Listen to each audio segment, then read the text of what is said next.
하나님의 아들 예수님께서 왜 이 땅에 오셨는가? 우리가 이 주제를 가지고 계속 말씀을 나누고 있습니다. 왜 주님께서 이 땅에 오셨습니까? 그것은 제자를 삼으시기 위해서입니다. 제자 삼는 것, 그것이 바로 주님이 오신 중요한 목적입니다. 주님은 이 일을 위해서 3년 공생애를 투자하셨습니다. 그리고 그 제자들에게 하나님 나라의 일과 하나님 나라를 위임하시고, 그리고 그들에게 성령을 부어주시고 능력과 온갖 하늘의 권세를 부어주셨습니다. 오늘 저와 여러분이 읽은 본문 말씀 누가복음 6장은 바로 예수님께서 제자를 삼으시는 그런 내용입니다. 13절에 보면 날이 밝음에 그 제자들을 부르사 그 중에 12를 택하여 사도라 칭하셨으니, 여기서 특별히 제자들을 가운데 12명을 사도라고 부르셨는데, 이 사도라고 하는 말은 보냈다, 그런 뜻입니다. 어떤 특별한 미션을 그들에게 주어서 주님이 보낸 자들, 그들을 가리켜서 사도라고 합니다. 주님을 따르는 많은 무리가 있었습니다. 그 무리들 가운데 주님의 제자라고 할 만한 또 소수의 무리가 있었습니다. 그리고 주님의 제자들 무리 가운데 특별히 12명, 주님은 12명을 택하셨습니다. 그리고 그 제자들을 일컬어 사도라고 주님이 부르셨어요.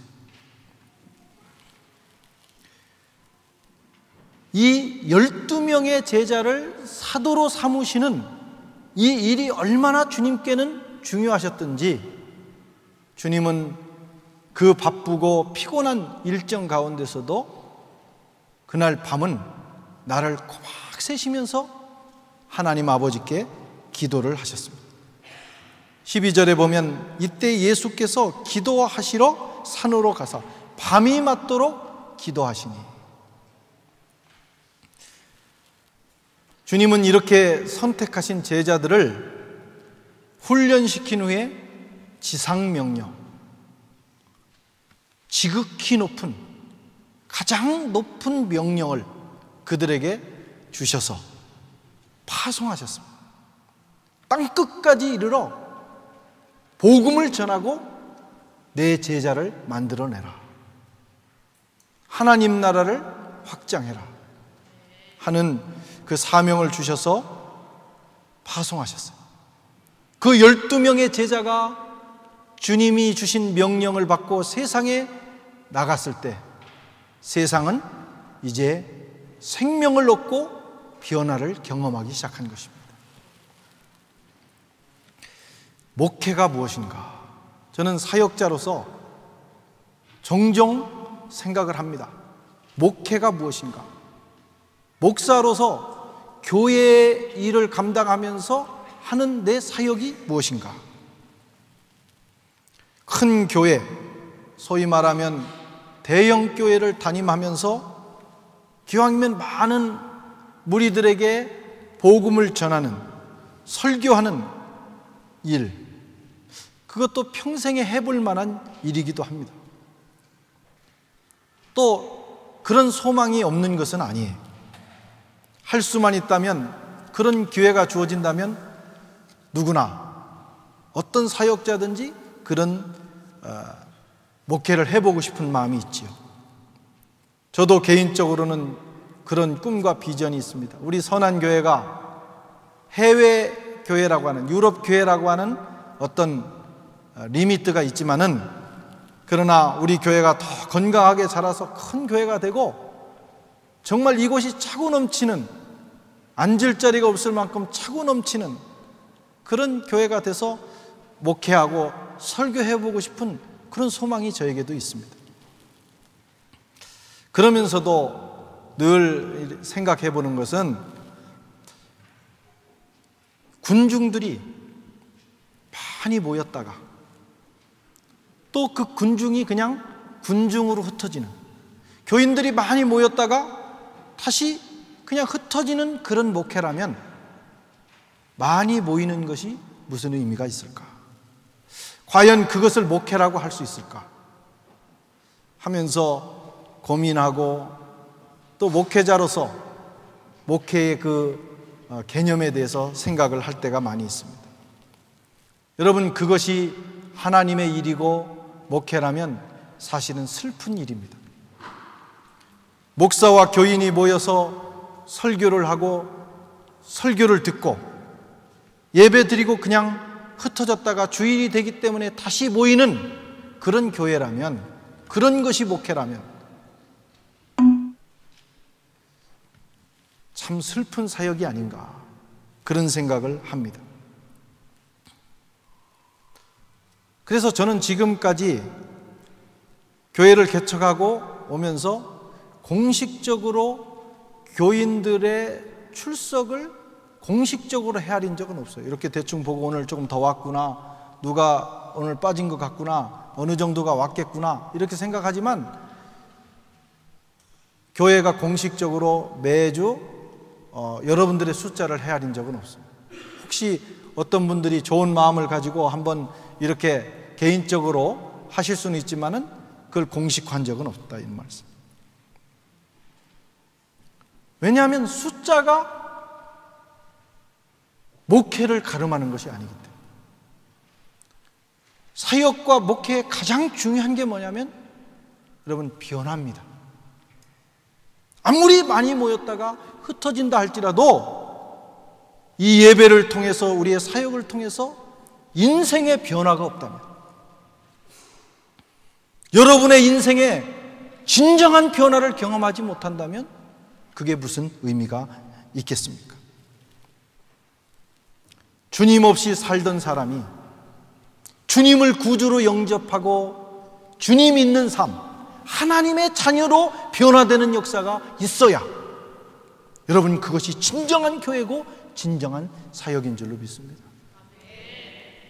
육적인 사람, 육신의 정욕을 위해서 살던 사람이 어느 날 성령의 소욕을 따라 거룩한 삶을 사는 영적인 사람으로 변화되어야 된다, 이런 말씀. 그런 역사가 있는 곳이 진정한 교회고 여러분, 진정한 사역입니다.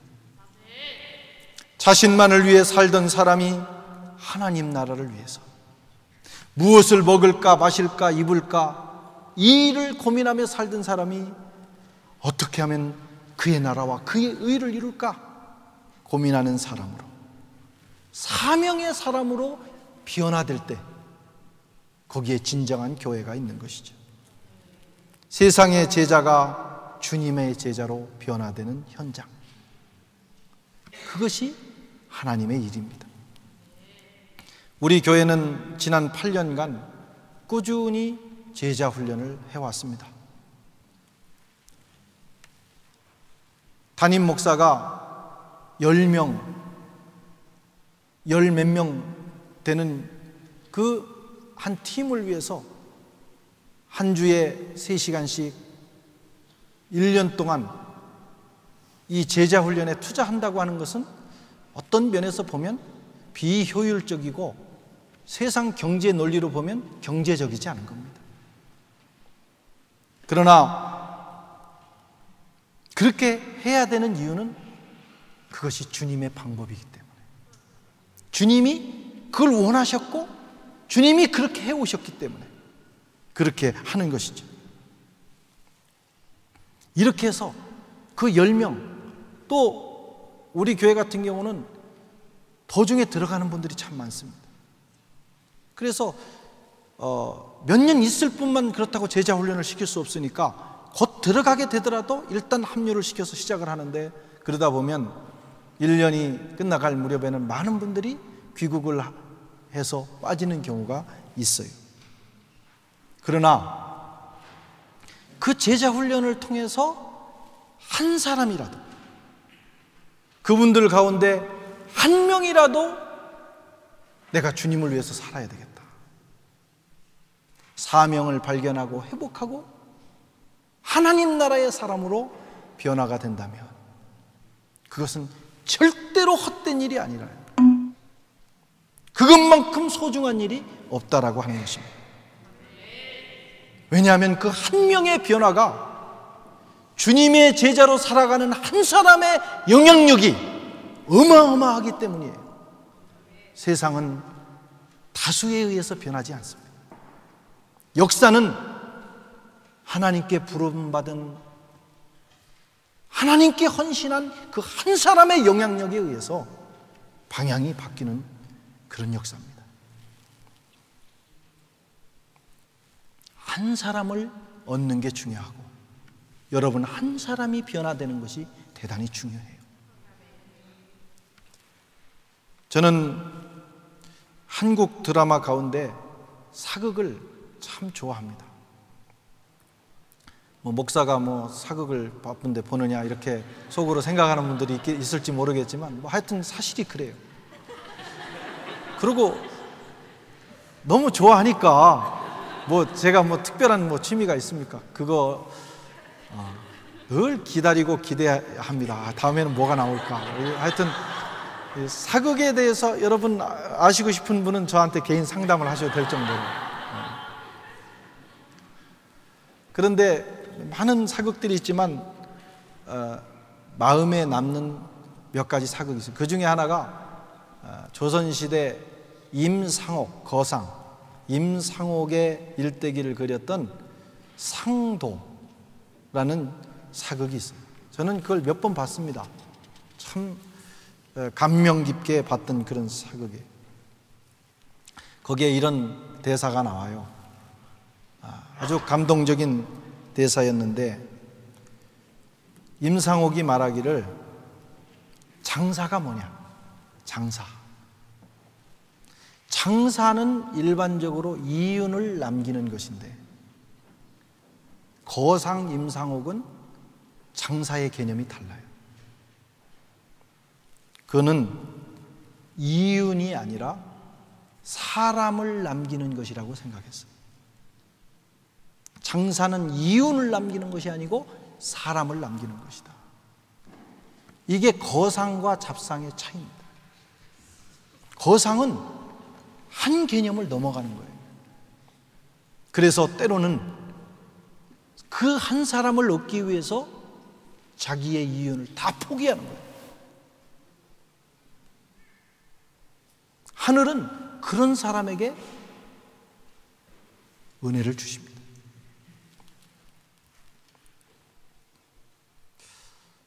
가슴이 찡했어요.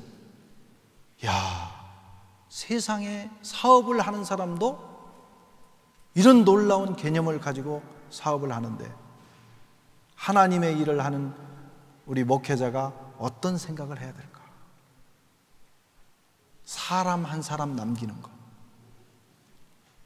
많은 수가 아니더라도 정말 주님을 위해서 자기 인생을 헌신할 제자 한 명만 남기고 가면 그 목회는 성공한 것이다.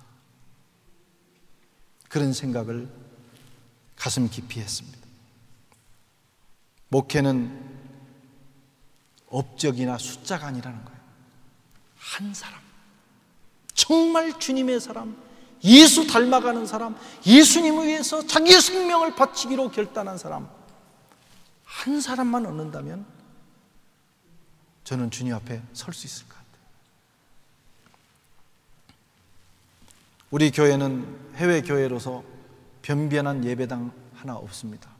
다 다른 교회 빌려 쓰고, 또 무슨 교육관 상담 하나 하려고 해도 의자에 앉아서 하고 어디 카페에서 하고, 특별히 우리가 세미나 마음 놓고 할 수 있는 세미나실 하나 없는 그런 형편입니다. 그렇다고 해도 그게 문제가 되지 않아요. 그런 좋은 건물, 좋은 업적 없어도 여러분 가운데, 우리 가운데 정말 예수의 사람 한 사람만 나온다. 이 교회가 존재하는 목적이 이루어지는 것입니다. 저와 여러분 가운데 그런 분들이 많이 나오실 수 있기를 바랍니다. 제자 훈련은 교회의 프로그램이 아닙니다. 이제 9월이 되면 6월까지 또 두 팀이 마치고 또 9월이 시작이 되는데, 제자 훈련은 그렇게 프로그램이 아니에요. 이것은 교회의 본질입니다. 끝까지 해야 됩니다. 그리고 여러분들도 내년에 또 참여하십시오. 그래서 주님의 제자로 변화될 수 있기를 바랍니다. 제자가 무엇입니까? 제자는 성도와 다릅니다. 성도는 하나님의 은혜로 구원받은 사람, 제자는 구원받은 사람들 가운데 주님께서 쓰시기 위해서 택하셔서 훈련한 사람들. 제자는 주님을 따라가기 위해서 자기를 내려놓은 사람들. 누구든지 나를 따라오려거든 자기를 부인하고 자기 십자가를 지고 나를 좇을 것이니라. 마가복음 1장 17절 18절에는 예수께서 가라사대 나를 따라오너라 내가 너희로 사람 낚는 어부가 되게 하리라 하시니 곧 그물을 버려두고 좇으니라. 제자는 주님을 따라가기 위해서 자기 것을 버리는 사람입니다. 제자는 날마다 인격이 변화되는 사람입니다. 스승의 인격과 삶을 닮아가는 사람, 생각이 변하고 인격이 변하고 삶의 패러다임이 예수님처럼 변하는 사람, 그런 변화가 중요하다고 하는 것입니다. 그런 변화가 진정한 교회고 목회고 신앙생활입니다. 주님은 저와 여러분이 그렇게 변화되기를 원하시는 거예요. 생명 없던 인생에서 예수 믿어 생명을 얻고 또 주님의 제자로, 그리고 주님이 사명을 주시고 그 사명을 감당하는 사명자로 변화되기를 원하시는 거예요. 그 변화에 진정한 가치가 있어요. 빌 게이츠라고 하는 분이 인터뷰를 했습니다.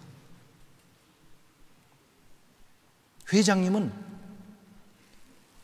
어떻게 그런 뛰어난 두뇌로 세계적인 부자가 될 수 있었습니까? 그때 그가 대답하기를, 저는 유별나게 뛰어난 두뇌를 가진 사람이 아닙니다. 그런데 제가 이렇게 될 수 있었던 것은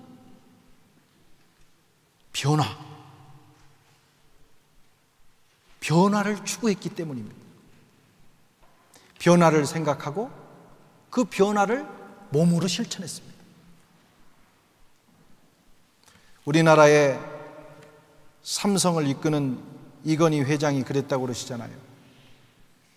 아내와 자식 말고는 다 바꿔라. 변화입니다. 여러분, 세상에서도 변화가 있는 곳에 승리가 있어요. 우리 인생도 특별히 주님을 따르는 영적인 생활을 하는 우리에게도 그런 변화가 있어야 돼요. 불신자에서 신자로, 신자는 다시 제자로, 제자는 사명자로 끝없는 변화를 할 때 우리 인생이 가치 있게 되는 것이죠. 날마다 변화되시기를 바랍니다. 겉사람도 변화되고 속사람도 변화되고, 어제 만났다가 오늘 만났는데 그 사람이 달라져야 돼요. 긍정적으로 주님의 모습으로 달라져야 합니다. 너희는 이 세대를 본받지 말고 오직 마음을 새롭게 함으로 변화를 받으라고 성경이 우리에게 말씀하고 있어요. 여러분, 변하고 있습니까? 여러분, 변하셨습니까? 2002년보다 2003년에 변하셨습니까? 예수 믿기 전보다 예수 믿은 후에 변하셨습니까? 성령 충만 경험한 다음에 변하셨습니까? 변해야 희망이 있어요. 어제보다 오늘 새롭게 변하셔야 됩니다. 어떻게 변화하느냐? 한 몫에 변하려고 하지 마세요. 이렇게 한번 해보십시오. 일주일에 한 번 교회 와서 예배 드릴 때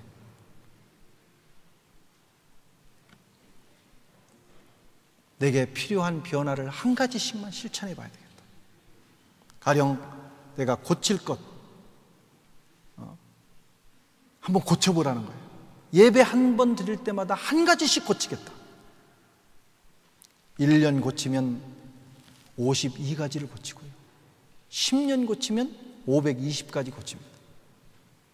520가지 고칠 거 있는 사람 없습니다. 그러면 그거 반 딱 잘라서 반은 고치고 나머지 반은 긍정적인 변화를 한번 추구해 보세요. 이 예배 드릴 때마다, 매일 말고 이 주일 와서 예배 드릴 때마다만 한 가지씩만 실천해 보십시오. 아마 10년 후에는 저와 여러분 가운데 성자가 나올 거예요. 성자. 근데 10년 다녀도 한 가지도 안 변하는 사람이 있어요. 그런 기적이 어디 있습니까? 기적. 안 변해요. 변화가 없는 곳에는 여러분 희망이 없습니다.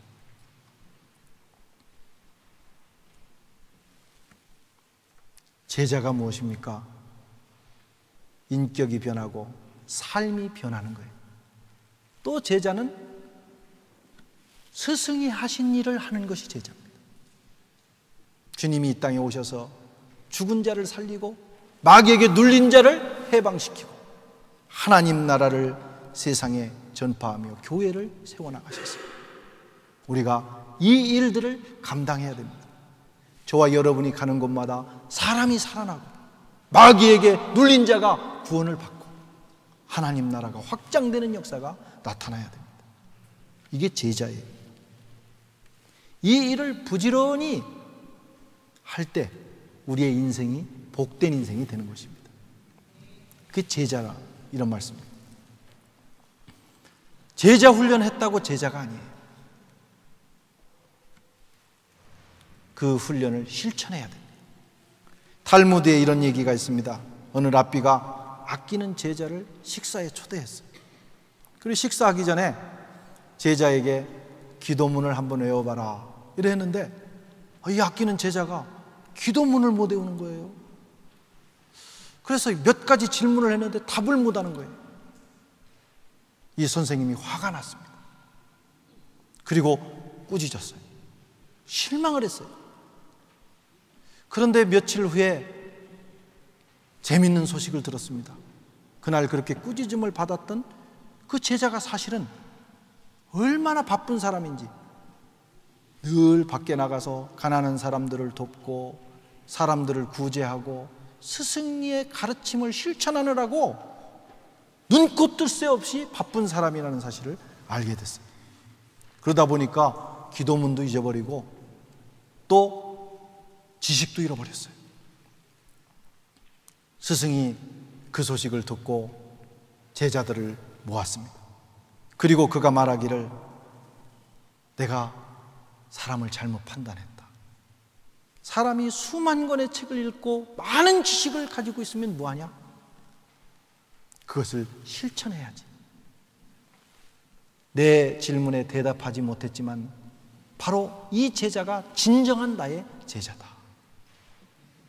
우리가 교회 다니면서 성경 말씀 외우고 주기도문 외우고 다양한 신학적인 지식을 가지고 토론하고 논쟁하는데 거리낌이 없다 할지라도 그 주님의 말씀을 우리의 삶으로 실천하는 일을 하지 못하면 진정한 제자가 아니라는 것입니다.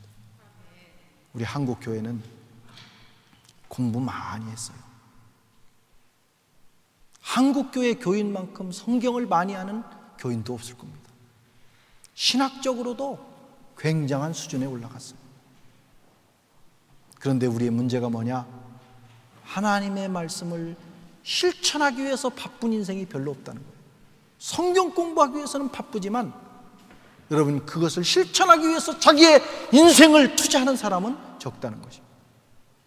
배우는 일에 힘쓸 뿐만 아니라 우리가 그 말씀을 우리의 삶에서 실천하는 데 최선을 다해야 합니다. 제자는 주님이 하신 일을 해야 됩니다. 이 일을 위해서 주님이 우리를 부르셨습니다. 그 일을 감당하기 위해서는 우리에게 필요한 게 있는데 훈련입니다. 훈련 없이 제자가 태어나지 않습니다. 주님이 사람들을 부르실 때는 차별이 없어요. 세리도 부르시고 어부도 부르시고 또 지식을 많이 가진 사람도 부릅니다. 그런데 훈련을 통과하지 못하면 제자가 되지 못합니다. 훈련을 통과한 사람만 주님이 쓰시는 제자가 됩니다. 훈련을 잘 감당할 때 전문가가 되고 여러분 프로가 될 수가 있습니다. 사람은 태어날 때 누구나 공평하게 태어납니다. 그러나 훈련받은 사람과 받지 않은 사람은 인생이 천지 차이가 납니다. 투인이라는 사람은 훈련을 인생의 전부라고 말하기까지 했어요. 인생도 잘 살기 위해서는 훈련받아야 되고 우리가 그리스도인으로 주님의 제자로 살기 위해서는 훈련받아야 돼요. 그래서 주님의 말씀도 배우고 기도하는 훈련도 하고 그걸 삶으로 실천하는 훈련도 해야 됩니다. 훈련하는 사람만이 주님의 제자로 살아갈 수 있어요. 가정생활도 훈련하셔야 잘할 수 있습니다. 공부도 잘하는 사람들 보면 공부가 그냥 머리 좋다고 하는 게 아니더라고요. 지독하게 자기를 훈련하는 사람이 공부를 잘하더라고요. 저는 결혼할 때 그냥 결혼하면 잘 살 줄 알았어요. 그런데 그게 아니더라고요. 그래서 속담에 바다에 나갈 때는 한 번, 전쟁에 나갈 때는 두 번, 결혼할 때는 3번 기도하라고 했어요. 근데 이렇게 중요한데 우리는 결혼할 때 아무것도 배우지 않고 기도하지 않고 결혼합니다. 그냥 결혼하면 잘 살 것처럼 생각을 해요. 그래서 살아보니까 정말 훈련이 필요하더라고요. 말하는 훈련, 상대를 배려하는 훈련, 상대방을 이해하는 훈련. 그거 안 돼가지고 많이 싸웠습니다. 훈련 없이 행복할 수 없어요. 우리 교회에서 공소대라고 하는 것을 시작을 했어요. 공감, 소통, 대화. 참 좋은 훈련인데 그걸 이제 권사님들부터 시작을 합니다. 제가 왜 그것을 우리 교회에서 꼭 해야 되겠다고 생각했냐면 우리 마음이 다 좋아요. 상대방을 사랑하고 따뜻한 마음을 가지고 있는데 우리가 입을 열면 상처를 주고받는 거예요. 그게 그 마음이 아니었는데 나간 것은 딴 게 나갔어요. 왜 그러냐? 훈련되지 않았기 때문에. 상대방의 마음을 읽는 훈련, 말하는 훈련, 상대방을 대하는 훈련, 이런 것들을 철저하게 받지 않으면 좋지 않은 결과가 옵니다. 훈련이 필요하더라고요. 영적 생활도 훈련이 필요하고 주님의 제자로 사는 일도 여러분 훈련이 필요합니다. 그래서 교회에서 이런 생각하지 마세요. 나는 다 됐다. 내가 뭐 훈련받을 일이 뭐가 있냐? 그건 굉장히 교만한 일입니다. 성경에 섰다고 생각하는 사람은 넘어질까 조심하라고 그랬어요. 저를 비롯해서 누구도 한순간도 훈련을 하지 않고 스스로 설 수 있는 사람은 없습니다. 죽을 때까지 우리는 훈련받아요. 그리스도의 용사로서의 삶을 살아갈 수 있는 것입니다. 육체의 연습은 약간의 연습 유익하지만 여러분 경건은 범사에 유익하다 그랬습니다. 훈련받는 성도들이 되시길 바랍니다. 그래야 주님의 제자로 성도로서 바른 삶을 살아갈 수가 있습니다. 우리 교회에 여러 프로그램들이 있어요. 우리는 밥하고 뭐 여러 가지 그런 봉사하는 일은 다른 교회보다 적은 편입니다. 그런데 우리 교회는 프로그램, 예배 그 훈련받고 구역장 훈련받고 또 제자 훈련 받고 사역 훈련 받고 영성 훈련 받고 훈련을 강화를 시킵니다. 귀찮을 수도 있습니다, 교인들이. 그러나 여러분, 그걸 받아야만 우리가 영적으로 승리할 수 있고 주님의 제자의 삶을 살 수 있기 때문에 여러분 감당하셔야 됩니다. 아멘. 이제 6월이에요. 벌써 6월. 한 해가 다 지나갑니다. 9월부터 우리는 또 새롭게 여러 프로그램들을 진행을 해요. 여름 동안 여러분 잘 쉬시면서 결단을 하셔야 됩니다. 내가 이제 9월부터는 어떤 프로그램에 들어가든지 나를 변화시키고 발전시키는, 그래서 주님의 제자로서 사명을 감당하는 인생을 살아야 되겠다. 아멘이 없으시네요. 그게 유익한 것입니다. 미국의 20대 대통령이었던 가필드라고 하는 분이 어느 고등학교 교장으로 있을 때 일입니다. 그 학교 이사장님이, 아들이 그 학교를 다니고 있었는데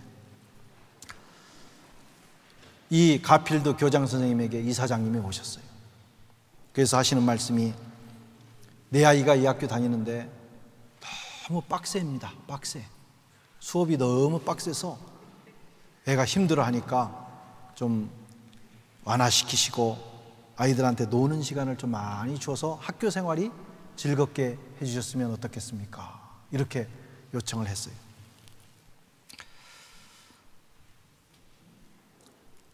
누구나 다 그거 학생들은 좋아하지 않습니까?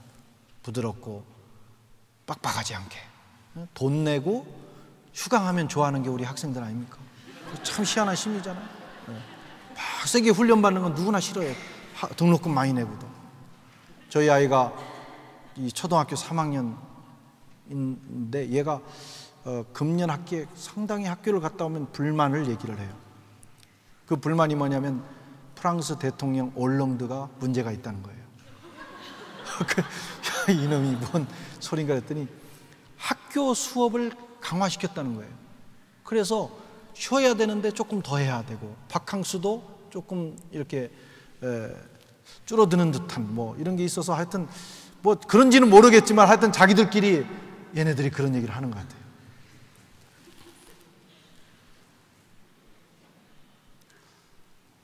그때 여러분, 이 가필드가 이사장에게 이렇게 얘기했습니다.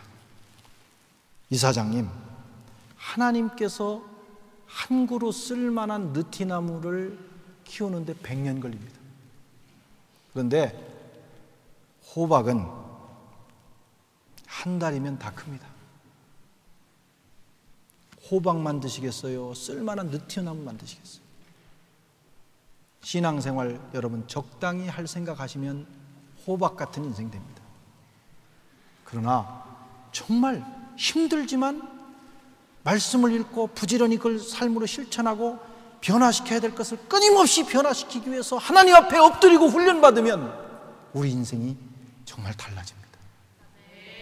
기왕 신앙생활 하시는데 그냥 적당히 끝내지 마시고 한번 주님의 제자로서 훈련 받아보십시오. 결단해 보십시오. 1년, 2년 시간이 지나면서 우리의 인생이 놀랍게 변하게 될 것입니다. 한 번 사는 인생, 주님의 제자 되어 정말 보람 있게 그 나라를 위해서 살아가는 저와 여러분 되시기를 축원합니다.